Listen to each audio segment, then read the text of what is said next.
It's a natural tendency to believe that the world as we know it will remain as we know it, and that any change that does come will be gradual.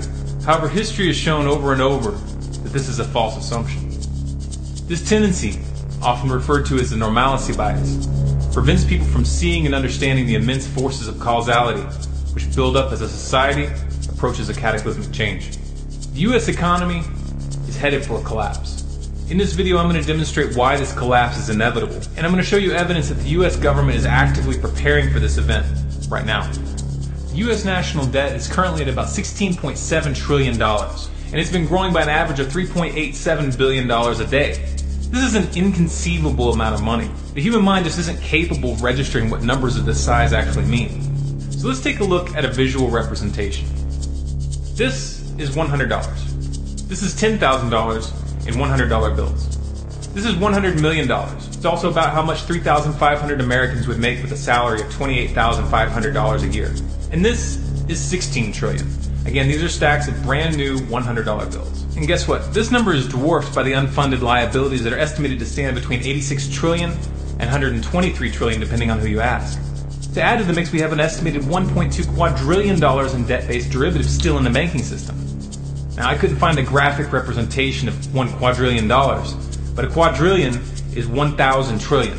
So it's 1,000 times this. Like I said, these are inconceivable figures here. This is not fixable.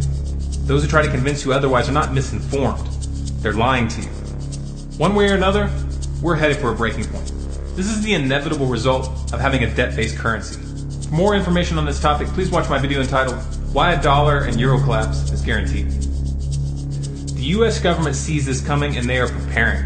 The way that they're preparing, though, should make the hair stand up on the back of your neck. You might remember not too long ago I did a report on the billions of rounds of hollow point bullets and buckshot that the Department of Homeland Security has on order.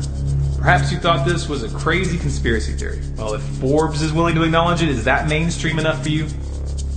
Last week, I put out a detailed report covering a leaked government document entitled Internment and Resettlement Operations, or FM 3-39.40, which clearly outlines the plans for military internment camps for U.S. citizens, and specifically mentions the use of psychological operations officers within the camps to isolate activists and to pacify the population. The link to the video and the document itself is in the description. And then there's this. Well, we have our big vehicle out here. It's an armored vehicle. It's an MRAP vehicle. It's mine resistant, ambush protected. That's what it stands for. And this is what we use to deliver our team to high-risk warrant services.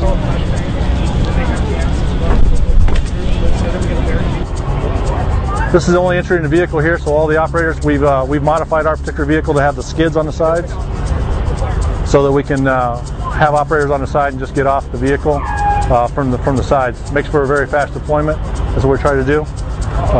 If there's an issue while we're out serving a warrant service or something like that, we can shelter in place with this and then go into surrounding call-out operations inside of here. We can generally get about 10 or 11 operators in here. Very tight, but we can do it. So we get them in there. We have the same on this side. We have a skid on this side as well. We can put four or five operators on here with a shield, and they deploy off this side. The team commander, which is myself, I'll stand in the MRAP and provide overwatch for the team while they're making entry into the house. This glass right here is multiple layers of glass. It's about, I would say, about that thick.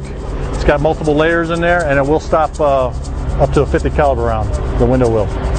So it provides very good protection for us. We have gun ports in here, so we can actually shoot from within the vehicle. You may think it's pretty loud, but actually it's not too bad.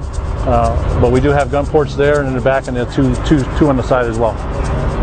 Our team is stationed in El Paso. That's where we're from. We have a team right now, about 17 certified members, and a couple green team guys that are trying to get on the team. And we cover the entire New Mexico state and West Texas, all the way out from El Paso to Midland. And that's our area of operations. Now, we are a national team, so we can be called to go anywhere in the United States and assist other teams with whatever they have pending. It should be obvious that this isn't law enforcement. These are preparations for war. Combine all of this with the NDAA of 2012 and 2013, which give the military the right to kill or detain anyone anywhere in the world without a trial, and you've got the makings of a full-out military dictatorship. Powers that be have no intention of becoming the powers that were. Their system might be falling apart, but they aren't about to just let the people choose what comes next. Now, if you're a rational, intelligent intelligent person who's willing to look at reality, then this information is bound to be frightening. For some people, it'll be so overwhelming that they'll just push it out of their minds and do their best to avoid thinking about it. Others will understand that this is irresponsible and will want to do something. But what? Well, let's start by using the process of elimination and discard the options that clearly won't do any good. Option number 1, vote the bums out. That's not going to work, guys. The elections are rigged. The entire system is corrupt to the core. This should be obvious to you by now. You have zero chance of getting your country back through politics at this point. To pretend otherwise is just delusional. Option number 2, hold protests or fill out petitions. Come on, seriously? The criminals running the system don't care what you think. Your petitions mean nothing to them. Stop groveling at their feet. Option number 3, launch a violent revolution. Okay, as popular as this option may be with some people, the fact of the matter is the public is not psychologically or logistically prepared for this. If a small handful of civilians armed only with rifles and handguns try to take on the federal government right now, the results would be disastrous. Anyone with urban combat experience, especially veterans of Iraq or Afghanistan, can attest to this. So what does that leave us? I'm going to describe 3 steps that would change the game if the people could bring themselves together. This is not a command or recommendation, it's just my analysis of what would work. Step number 1, cut the federal government and the bankers off financially. Bleed them dry on every level, meaning stop every single payment going in their direction. If you aren't willing to go cold turkey in this regard, organizing a file for extension, day of action, for example, this April, might be a start. Make no mistake though, to really bring these crooks to their knees, you're going to have to play hardball. Step number 2, occupy and blockade the Congress. Do not let these criminals through the doors. Congress and the Senate are guilty of high treason. The most lenient penalty that they should face for the crimes that they have committed would be a life behind bars. Merely preventing them from going to work would be beyond merciful. But it would be a start. Step number 3, call for the military to break the chain of command and refuse to fight in these wars in Africa and the Middle East. Call for them to come home and protect the people from its real enemies. If soldiers want to fight for freedom, they need to disband the Congress, the executive, and the kangaroo courts that some like to call the judicial system, and bring the financial cartel, which is really running this show, to justice. Sound extreme? Yes, it's extreme. But that's what it would take. Short of this, America's headed for an overt East German-style lockdown when the economy unravels. This isn't something that's coming 20 or 30 years from now. The scale and the pace of the government's preparations should make that clear. Those who have young children and who don't want anything to do with this insanity would be advised to have a plan B, meaning you need to make the necessary preparations to leave the country on short notice.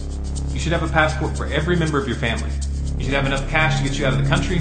You need to research the geography, the politics, and the immigration policies of several countries. If the country you're looking at speaks a foreign language, then you need to start learning that language. This is really just the bare minimum. Listen, I don't want to look at this any more than you do. I don't want to see my country go down this road. And to be honest, I don't know what our chances are of changing the outcome. All I know is that we have to try. We've got to wake people up to what's coming. If we're going to win, it's only going to be possible if we reach critical mass. If you feel this message needs to get to the public, then please share this video by every means possible. Share it to Facebook, to Twitter, to your friends via email. If you want more content like this, please subscribe to this channel, Storm Clouds Gathering, here on YouTube. For bonus content and updates, follow us on Facebook, facebook.com/stormcloudsgathering. On Twitter at Collapse Updates. And of course our website, stormcloudsgathering.com. Also, we're doing our live broadcast Wednesday nights, 10 p.m. Eastern, which is tonight, here on YouTube, so be sure to check in for that.